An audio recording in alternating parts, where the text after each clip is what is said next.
was reborn at the exact moment I picked up the wrong glass, the one meant for my boss. This time, I didn't take the wrong glass. I watched him drink it down, then dial the woman he truly loved, Celeste. In my past life, I was Dominic's secretary, and I fell in love with him. When the drug hit my system, I didn't care that he needed to get to Celeste. I grabbed his belt and made him stay. Not long after, I found out I was pregnant. Dominic was forced to marry me. But on the day I went into labor with complications, he got the news Celeste had thrown herself off a building, destroyed by grief. He stormed into the delivery room and sent the doctors away. Then he watched me die. The last thing I heard was his voice. If you hadn't gotten pregnant, I never would have been forced to marry you. When I opened my eyes again, I found myself back on the day I was poisoned. Iris, call Celeste right now. Hearing that familiar command again, I jolted awake. I'd been reborn. Without hesitation, I grabbed my phone and dialed Celeste's number. Dominic's face was flushed, his eyes burning with desire. The drug was kicking in. This time, I watched coldly as he downed the entire glass. As the drug began to take hold, and he looked at me with struggling, hazy eyes, I quickly finished dialing Celeste. Dominic, just hang on. Celeste will be here in 10 minutes. The moment I closed the door behind me, I thought I heard him call my name, but I pretended not to hear. I shut the door firmly and waited at the end of the hallway. 10 minutes later, Celeste arrived in a rush. She looked at me with a complicated expression. When she saw that my clothes were intact and I was perfectly composed, relief washed over her face. Before pushing open the door, she glanced at me. You can leave now. I don't need you here. I turned and took the elevator down, called a car, and went back to my apartment. The next morning, Celeste appeared in the executive office. Dominic lifted his coffee, took a sip, then casually announced to the core management team, "From now on, Celeste is my fiancée. She's also an important future partner for the company. You will all treat her with respect." Then he looked directly at me, pointing with his pen. "Especially you, Iris."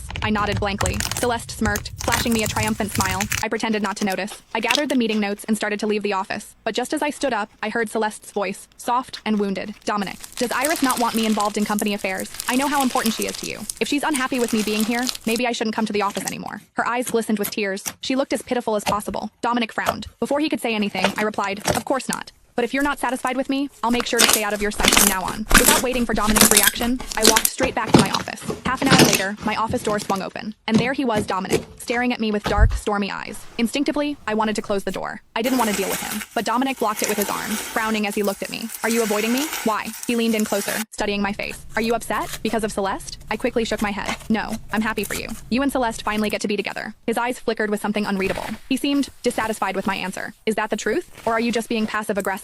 Then he scoffed. "Iris, don't tell me you still haven't gotten over me. 3 years ago at the company party, you kissed me when you were drunk. You think I didn't notice? The smartest thing you ever did was never confess. Because if you had, I would have laughed in your face. Laughed at how pathetic and delusional you are." He chuckled to himself, then walked over to my desk and yanked open the bottom drawer. He grabbed a thick stack of printed journal pages and scattered them across the floor, stepping on them. He leaned down close to my ear, his voice low. "I came here to tell you something. Yesterday, when I drank that wine, I saw the look in your eyes. You wanted to be the one to help me, didn't you? Thank God you didn't. Because if you had, I would have been disgusted for the rest of my life. You're not worth it." My heart clenched painfully. Even though I decided not to love him in this life, hearing the